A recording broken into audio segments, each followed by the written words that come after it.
legendary Mr. Skin. Mr. Skin. Dude, Mr. Skin. MrSkin.com. Skin, everybody. Coast to coast from Los Angeles, Chicago, and New York, it's the Mr. Skin Podcast with your hosts Mr. Skin, Jimmy Fela, and Andrea Lowell. We want to hear from you. Call the show and leave us a voicemail at 484-SKIN-POD. Find all things Mr. Skin Podcast online at MrSkinPodcast.com.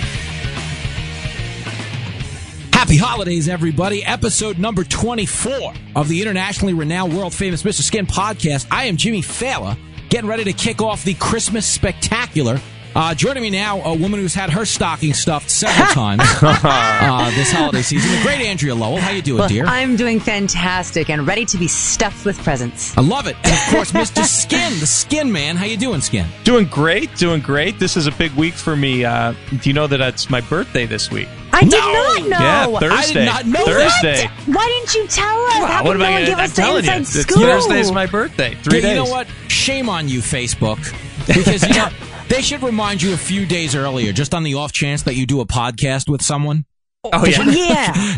Everybody knows Now that everyone's everyone's birthday doing now one. because of Facebook. I mean, Yeah, let's be honest. people always think because my birthday is 3 days before Christmas that I get screwed.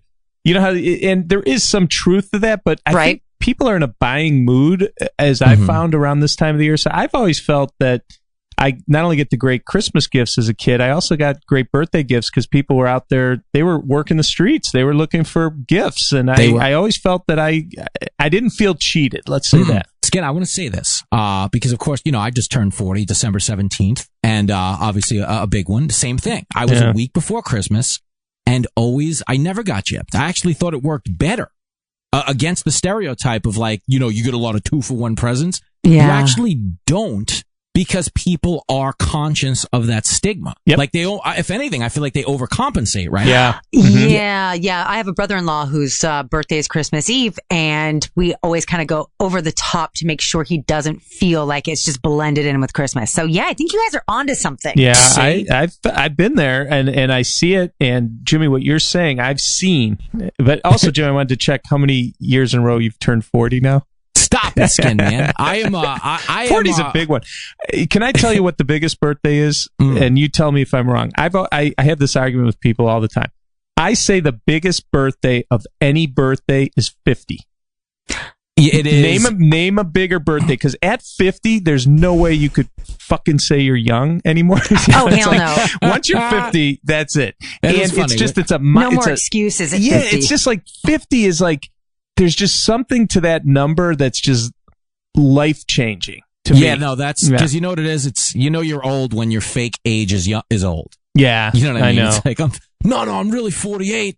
I know. When you're that's a great one, when your fake age is old. Yeah. But nothing really comes with being 50. Like, you don't qualify for the early bird special or the senior discount or ARP yet. Like, at least with 21, you get like the ability to drink. So is it just kind of like a big shift, you think, that makes it more profound? Or it's just that it's 50. It's a significant number. Like 60. I don't know. There's just a feeling that you just can't, like, when you could say, like, I remember milking that 48 and 49, like just milk, and then you hit 50, you're like, screw it. What are you gonna do now? I just like, you know, there's no turning back at 50, as opposed to 40, where I'm like, I'm gonna go be 40. 22. It's 50 so far down the road, and yeah, 40 isn't. People don't look at 40 as old, but people look at 50 as old. 50 is a number. I don't know. I think because people are kind of starting their families later and lives later, I think the time we live in, people aren't really seeing 50 as old like we used to. I remember when I was young, I thought 20 was old. I thought 30 was old. Don't you remember when you were in high school and thinking like 30 seems so old? Yes. Oh my God, yes. Yeah. I would meet 30-year-olds and be like, have you written a will yet? we should talk to somebody about that. Yeah. Skin, to your point, this is why I think 50 is what it is.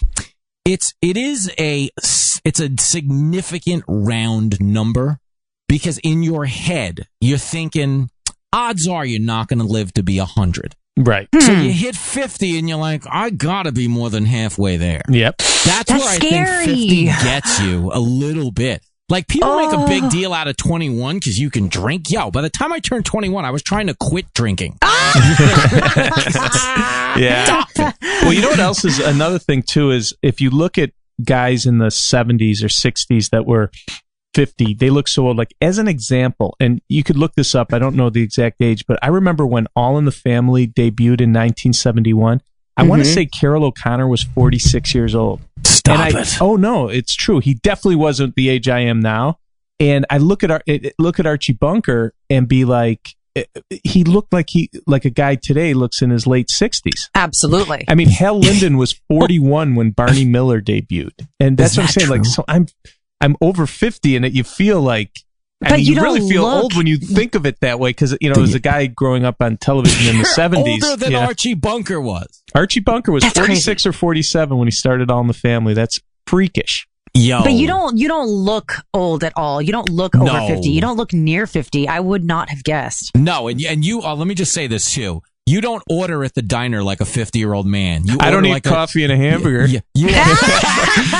From last week's podcast. Skin orders at the diner like a 20-year-old yoga instructor. Yeah. And, you're not doing that. I'm at least eating like a 50-year-old when I go out.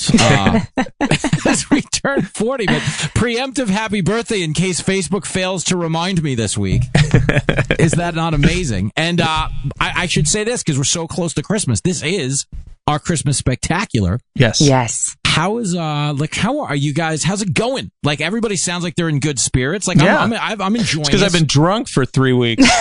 I haven't stopped drinking. My family, like, we've all grown up so much. Like, I'm the youngest, and I'm 33, and it's just like my family has kind of given up almost. Like, we get together, we have family, we do one gift for one person, so we don't have to buy gifts for the whole family, and it's just so chill that there's no stress at all anymore. So I'm just breezing through. See, I'm going through what we call the last Santa, which is I have a 7-year-old kid, and I'd be shocked if he believes in. He's 8 now anyway, but I'd be shocked. He just turned 8. I'd be shocked if he believes in Santa a year from now.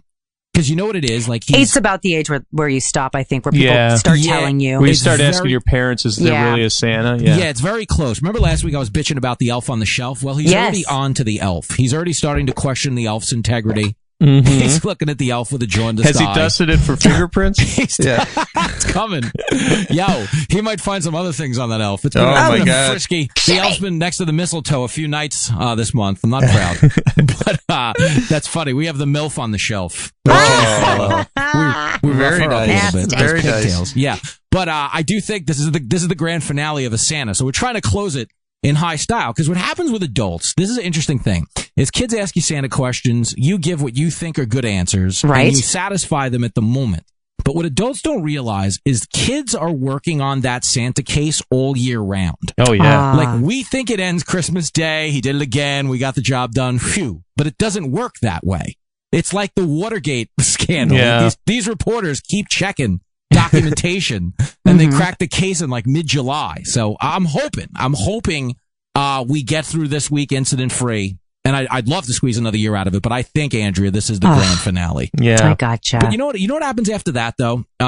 When Santa stops being real, the next thing about it is it's still Christmas. Right. You know what I mean? You're still waking up the presents and all the Christmas doesn't actually lose its magic. Never. Till you stop. Yeah. Like, ever. I mean, if it loses it at all, it's when you get to that age where they're just buying you like clothes and shit.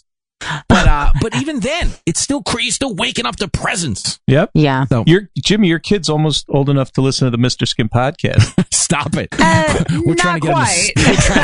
Yo, you have no idea, having an 8-year-old child in this day and age, how difficult it is to shield them from adult content. Oh, yeah. It sounds terrifying to me, as I'm not a parent yet, but I want to be one day. I'm like, oh my God, there's so much work to do, so much to prevent them from seeing. Oh my Lord. Yeah, I think you just chill about that. I'm pretty low key about that. Like, my kids are always trying to scam, like they wanted to watch Sausage Party, or they want to watch, they want to watch all the R-rated movies.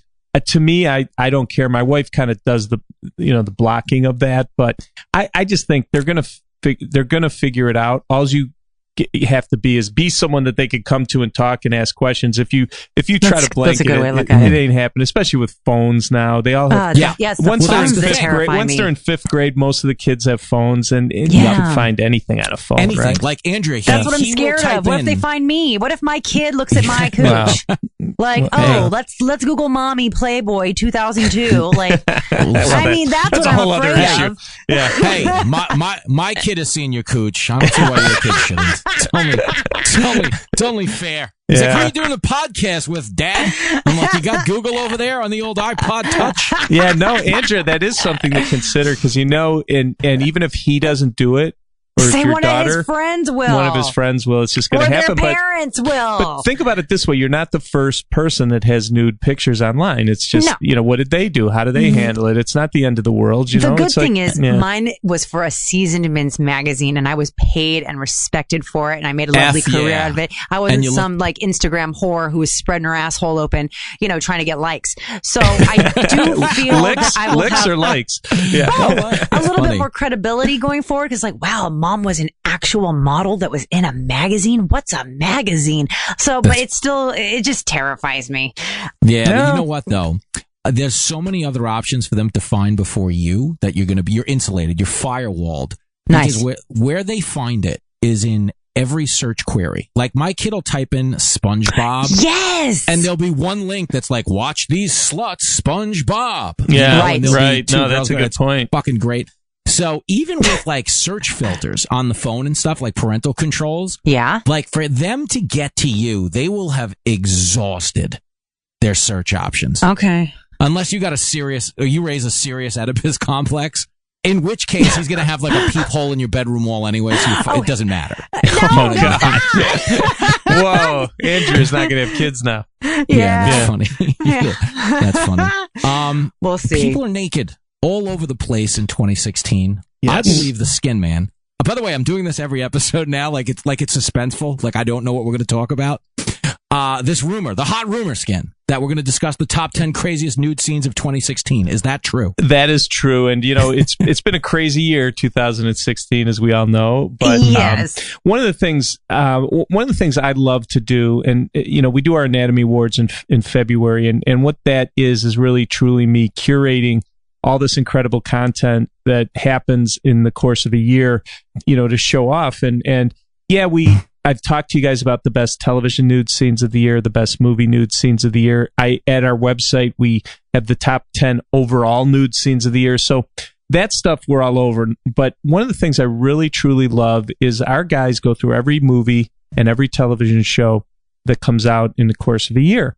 And we find the weirdest, craziest, wacky stuff. And what I want to do today is just show you some of these highlights, like 10 great, amazing, weird things that maybe wouldn't make best of lists, but are so cool and so fun and stuff that, people would really want to see. So I'll have this at MrSkinPodcast.com so anyone could check out what we're talking about. But I'll go down this with you, and there'll be some weird moments in nudity and sex from movies and television that you guys will really want to check out. So, all right, let me start with, and this actually was from a Kanye West music video. It's this Tiana Taylor. I guess he has a song called Fade. And check out what she's doing to the floor. It's my God. Hardwood floor. She's in like a thong. Just kind of doing a little thumping, humping. And like I said, doesn't fall in any category that I could have put on my year-end list, but I just is a weird, crazy thing. Like, what the hell is she doing? And what a body on this girl, man. Dude, this is one of the hottest things I've seen. Yeah. I cannot stop watching this over and over and over again. Not only does she have like insane rhythm and she's like nasty, she's like pounding this floor with her cooch, but her body is ridiculously sick. I mean, her ass, her... You know what's amazing? I want to be that floor. Yeah. Everything, the best. Everything's airtight, but she has the jelly. The jelly in her butt is it's pretty impressive. I think this is what sent him to the mental hospital. Yeah. he's like, what do you mean I can't fuck her? Yeah. Now, what are the deets on this Tiana Taylor? Is she a professional dancer? Yeah, she's actually a musician on his label that what I understand, what my guys were telling me, and that, obviously she's a great dancer too, as you can see by this, but she's married to a guy in the NBA, Iman Shumpert, who actually went to my high school, which is pretty cool. So a guy in the he's on Cleveland. And she's married to him, and good for that guy, but just crazy. And this fade, when our guy saw it, and keep in mind, like, my website is about movies and television, but we do kind of veer off when certain music videos come out. Like, think about the stuff when Emily Ratajkowski was in Blurred Lines, or Tawny Katane in the Whitesnake videos, even Alicia Silverstone, which I talked about a while back in the Aerosmith videos on one of our last couple podcasts. And there's so much great content in these music videos that sometimes they are Mr. Skin worthy, and this is a great example. I agree. Had you not mentioned this, I mean, I would have been shocked. This is so sexy. This it really is hot. So anyway, that is Tiana Taylor in Fade, a Kanye West music video where she's humping the floor, and definitely something you should check out. Now, another thing we really got a kick out of this year was all the daughters of famous fathers that did nude scenes. I mentioned Randy Quaid's daughter in Masters of Sex was naked, and a number of, we've talked about Elvis Presley's granddaughter that was nude last week, Riley Keough, but one that really blew my mind was Roadies, which I guess they canceled. I was bummed about that because they did? Yeah, it looked like they were going to have some good nudity in that on Showtime. But best nude musician's daughter is Taylor Marie Fry, Glenn Fry's daughter, in a three-way in Roadies, and really kind of a surprise. I didn't even know he had a daughter that was, doing movies or television, and she's completely naked when she gets out of this three-way and walks across the room. And it's one of those things when it's someone famous daughter, it makes it pretty cool. So take it sleazy, if you will. It's a pretty good, really cool. And even though it's shadowed a little bit, you still get a nice big dose of big natural titties. And who knew she had an ass like that? I mean, I know. Really great. And think about rock stars and their daughters. I mean, Liv Tyler, Steven Tyler, Bijou Phillips. Her dad was in the Mamas and the Papas. Zoe Kravitz is a girl. I was more of a Carney Phillips guy. That's my kind of gal. Cardi Deli. Yeah, Carnegie Deli. Katie Cassidy is another one I could think of. David Cassidy's daughter. So anyway, this was cool to see Glenn Fry's daughter naked. It didn't make any of our other lists, but I wanted to make sure that was kind of a crazy, weird nude scene that we didn't see coming. But this next one really falls into our weird and crazy is... the more I've watched clips from Mike and Dave Need Wedding Dates, I am just blown away by how good the nudity is, but also how crazy some of the scenes are in this. It's odd. It's odd for sure. Oh my God. This Sugar Lynn Beard, which is the greatest name ever for someone who has a monster muff. What happens is, I guess she's playing, she's playing Zac Efron's sister in the film, and she's the bride at the wedding. Okay. Wow. And she comes out in the middle of the night completely naked and is wearing this exaggerated, this is the biggest merkin I've ever seen in my life. This will definitely get some sort of an Anatomy Award for us in our 2017 Anatomy Awards. But I mean that Andrea, merkin is bigger than like a bathing suit. It's like they taped three merkins together to make one. That's how big this merkin is. Yeah, it's like 7 inches wide. Yeah, it's really incredible. And she the cool part though is she is completely nude. Her breasts and buns are her, but it's like she's wearing this furkini. Yep. And it's a funny scene, and it's just one of the many crazy moments in this Mike and Dave Need Wedding Dates. And in the Sugarland Beard, maybe it'll win the award of most mufftastic merkin when we do our Anatomy Awards. But wow, it's crazy, and definitely one I wanted you guys to see. Wow. Yeah, this is definitely on the crazy list for sure. Yeah. Another cool show from Showtime that I should mention my friend Paul Fishbein produced, which didn't influence this, but I really dug the show, was Best Nude in a Web Bondage Scene, Ashley Yenny in submission. And that, by the way, that's Skin Diamond. Kind of, what would you call that? Pinching the nipple clamps. Nipple clamps. Oh my God. Submission was a great series on Showtime. If you want to watch something with the wife or girlfriend to get to get the juices flowing. Yeah. This is a great show submission, and season 2 should be out next year. I'm looking forward to it. I just want to chime in on one thing, just from a personal note. Never buy nipple clamps at the dollar store. Things can go wrong. Well, I'm going to say. A couple interesting. So she's in it looks like a spider web, but it's chains. It's chains, and she's tied up.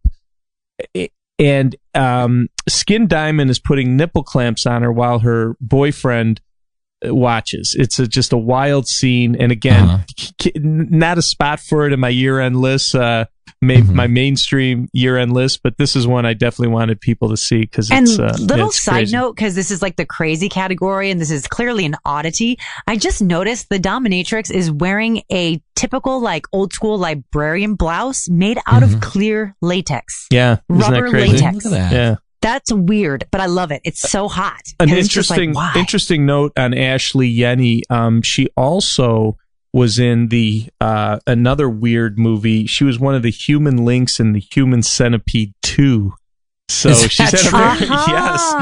That is such a funny like big break in Hollywood. Oh my God, yeah. Mom and Dad, I'm going to be in a movie. Yeah. Have you guys seen any of the Human Centipede scenes? I saw the first movie because we were interviewing the guys on my morning show, and so I was like, F it, I'm going to watch it. And I was just like, oh my God, dude. Really? Really? What I'm amazed at, what I'm so amazed at is that someone walked into a pitch meeting with a straight face and got it done. And I get shit rejected all the time with validity.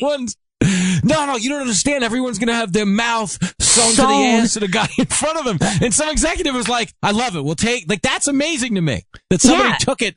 Not only that, but that someone looked at the world and said, you know what? We need 2 more of these. And they got a sequel out of it. Wait, you're telling me it's a trilogy?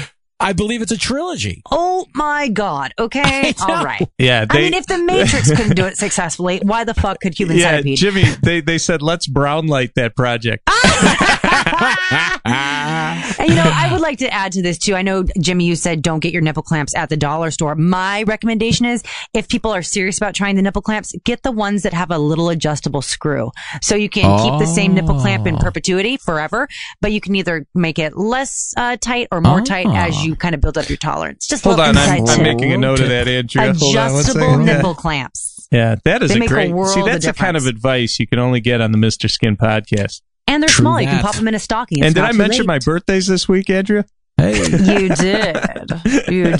That's so funny. All right, let's keep going because there's a lot of it gets weirder and crazier. I love the weird stuff. This is tough to watch, but I wanted you to see it just because this is the kind of stuff my guys are going through and they find, and it's weird. We call this a turkey carver. We were did this a little on Thanksgiving, but it's best nude with a knife, and this Florence Pugh in the movie Marcella, and she is topless, but kind of rubbing a knife over her boobs, and she plays a webcam girl who ends up a serial killer's victim. So I hope I'm not giving anything away because I know everyone wants to run and watch Marcella, but she is it's really it's hard to watch in a way, but it's like these girls that do webcams for real, not in a movie, that you do it and you kind of respond to what the fans are telling you to do. And if you do what they say, then they'll pay you more, aka they'll tip you more. Yep. So you're more inclined to do exactly what they say because, hey, you want an extra 500, 600, even a couple $1,000 sometimes. So I see what she's doing. It's hard to watch just because she's it's like a your webcam, boobs are so pretty. If you're listening to the podcast, so she's a webcam girl. This guy's telling her to put the edge of the knife against her breast, and she's doing it. And it gets a little even crazier, but it is just like you said, it's hot, yet it's hard to watch at the same time. It's like makes you queasy and you're turned on at the same time, which is a weird combination, right? Yeah. Knife play, baby. Yeah, knife play. Right. All right. So that's number 6. Now, I love this. We're going to have fun with this at the Anatomy Awards. It's Kellen Coleman in a movie called Flock of Dudes, which, Jimmy, I know you probably were dying to see this movie. But it's we were having fun. We were calling it Best Ink by the Stink. But she has her whole butt tattoo where Andrew, could you describe how it's like an animal where it looks like the nose of the animal would be her butthole? So I want to make sure people aren't confusing the ink by the stink with the ink above the stink. It is not a tramp stamp at all. As Mr. Skin said, it is the face of, what is that, a lion, a leopard, a tiger? I don't know. A tiger, I think. She says, come and get the tiger. Okay. In the scene, On her butt, the nose and the mouth of the tiger being her crack. So the eyes are right above the crack, and then the crack is the length of the tiger's face. So this is a full ass tattoo. Yeah. Now, what was it, Jimmy? What was the old put a tiger in your tank? This is a put a tiger. She put a tiger on her tank. That's funny. And can I just, since we're giving out pro tips today to all the fellas out there. Yes. If you meet a girl and you take her home and she has her entire ass is a tattoo with a tiger mouth on the butthole, and she invites you to do her in the butt, you shouldn't be doing her in the butt. No. Yes, probably not. But she is hot. She is hot. She's hot as hell. Yeah. I'm talking about real life. Real life defense wins championship, Skin. Yeah. Think of the 85 Bears. They did it on defense. The 85, you got to be an 85 Bear about it. You see a full ass tattoo, you're not supposed to send the troops in. Yeah, that's the first time I've ever wanted to make out with a lion. Yeah, so anyway, you got to see this movie, Flock of Dudes. Our guys are going through it. They find Kellen Coleman with a lion or a tiger tattoo, and the butthole is the mouth. So have fun. Nuts. Have fun with that one. Yeah, you guys did a great job, because I would never even have thought to even explore that scene or be aware of it had it not been on this list. So of course, good work, guys. That's why I exist, so you guys don't have to go through all these crappy movies. So God bless you. No, but we love that stuff, so I shouldn't call them crappy because we love them. But anyway, so number 4 on our list, one of the fun things we do here at MrSkin.com is, because we're always looking at breasts, and I sigh because it's such a tough job, but we notice different trends or different things that we could categorize boobs, and some are kind of funny. Like I think a couple weeks ago around Thanksgiving, I told you about mashed potato boobs, where you have like smaller boobs that are, the tan lines are real white against the dark skin. It looks like 2 scoops of mashed taters on your plate, and so those are mashed potato boobs. We have banana boobs, the kind that, they swirl back, they kind of curve back up. Even Marty Feldman's, Jimmy, where they are pointed in different directions. Those are Marty Feldman boobs. But one of the one of the fun ones we have are called iceberg boobs. And when girls go skinny dipping and turn over, backstroke, and the boobs go above the water, we call those icebergs. And probably the most famous in the history of iceberg boobs was Eva Amore, Susan Sarandon's daughter in Californication, when she went skinny dipping, because that was like, the Titanic would have sunk if it hit those. But this is Krista Alfiate in Arabian Nights Volume 3. Hey, I told you we go for the through obscure. everything. We go, there's no stone unturned. We're going through, while you guys are actually doing real work, we're going through Arabian Nights Volume 3. But hey, it paid off, because we found the best iceberg boobs, which is Krista Alfiate in this movie. So just a fun thing that we found that I wanted to share with you guys. What I love about her iceberg boobs is the fact that her areola is almost the exact same color as her boob, which makes her nipples stand out even more, and it makes them more unique. Like, I don't know that I've seen a boob ever exactly like this boob before. No, it's interesting. Yeah, she's it's got a great cool. set of tits. Yeah. So anyway, we that's iceberg boob. So we have that as number 4. So now number 3 is more. It's a fetish. Guys out there like this. I talked to you guys. I think it was last week, about the television nude scenes, and Easy was a show from Netflix where I said is an anthology where every episode had a different cast. And in episode 6, I talked about the second best television nude scene of the year, which was Malin Ackerman, Kate McCucci, and Orlando Bloom's three-way. Well, in one of the episodes on Easy, there was a girl named Jacqueline Toboni who had was topless but showed off hairy armpits and a caged monkey. Oh my God. Take a look down below where there's some she's getting some Larry Fine pubes coming out the side of the underwear. We call that a caged monkey here, but it's a rarity, Jimmy. You don't see topless with hairy armpits and a caged monkey too often, and pretty cool. Now, you guys are just speechless. Like, when you signed up for the Mr. Skin podcast, you never knew you'd be talking caged monkey. No. Yeah, last week when we were doing baby monitors, I thought that was as far for a loop as I'd been thrown on this show. But this is a different look, Skin. I'm not gonna lie. What is this? Like the hipster? What is this called? She's like a hipster. Is it hip to have a full muff that protrudes out of your grandma panties? I don't have as much a problem with that as I do the hairy pits. I have less of a problem with the hairy pits. I could take one or the other, and I'm less offended by the pits. What's but the weird about it is she has short hair. Repulsive. The irony is she has short hair. Yeah, her pussy hair is longer than her head hair. Yeah. Straight up. Yeah. Now, do you think now we've been talking about Merkins throughout the entire season of our podcast. Do you think her armpit hair is fake? No, I think she grew it. She doesn't. No, because I'm asking because I've lasered my armpits, so I couldn't even grow that if a producer asked me to. Yeah. You're done. Done. Speaking of laser, my wife pulled a fast one on me about 12 years ago, and I'm still pissed about it. Where she lasered like the sides, not the full line? Thing, and it just. I want a full triangle, and I haven't had one for 12 years. I have to go with a marker and draw it on in special occasions. It really bums me out that happened, and that I didn't understand what she said she was going to do. I didn't know that meant. I thought it meant to clean up. It was gone forever, and it's like really, it's one. That's the meanest thing she's ever done to me. You did a typical guy thing. You just scrolled to the bottom and clicked "I agree." Exactly. You didn't read any of the ground rules. Oh my God! Because to me, and Andrea, you can understand. I grew up in the 70s, but I like a full triangle. Yeah, but do you take it as far as this caged monkey I'm looking at? Well, the caged monkey here would be in the panty, or do you like it to explode out? Me personally, I would like it to explode out, but I don't need the hairy armpits to go with it. But do you understand your wife compromised with you? She did a beautiful thing. She left the muff intact for the most part, but not so that it would spill out for her, discomfort. She still has to go to the beach and stuff, Yeah, so, I mean, come on. You can't be selfish. Well, yeah, she's... enough of this bushwhacking talk. Yeah.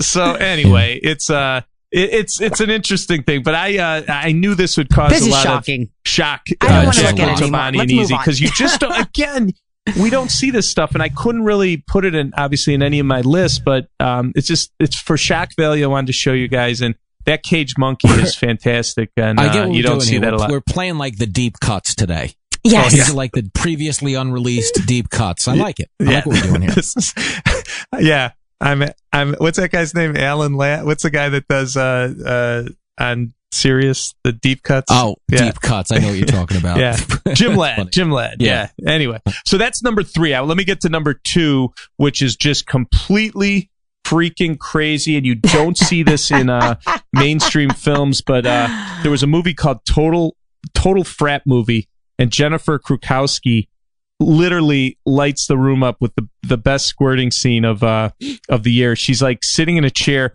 There's a guy in a raincoat, and she's spraying across the room. Obviously, it's probably not really her, obviously, but a very funny scene and pretty cool. Her name's Jennifer Krukowski. Best squirting scene in Total Frat Movie. Pretty wild stuff. Look at the guy in the guy with the raincoat on. That's fantastic. Yeah, it makes me want to just know what the context of this squirting was. Why were they prepared for it? Like, it makes me actually want to watch the movie, which is the first time maybe that's happened with one of these movies. That it's like, wow, I think I want to watch this just to see what the hell this is about. Yeah, it's like an experiment almost. It's just wild because that literally.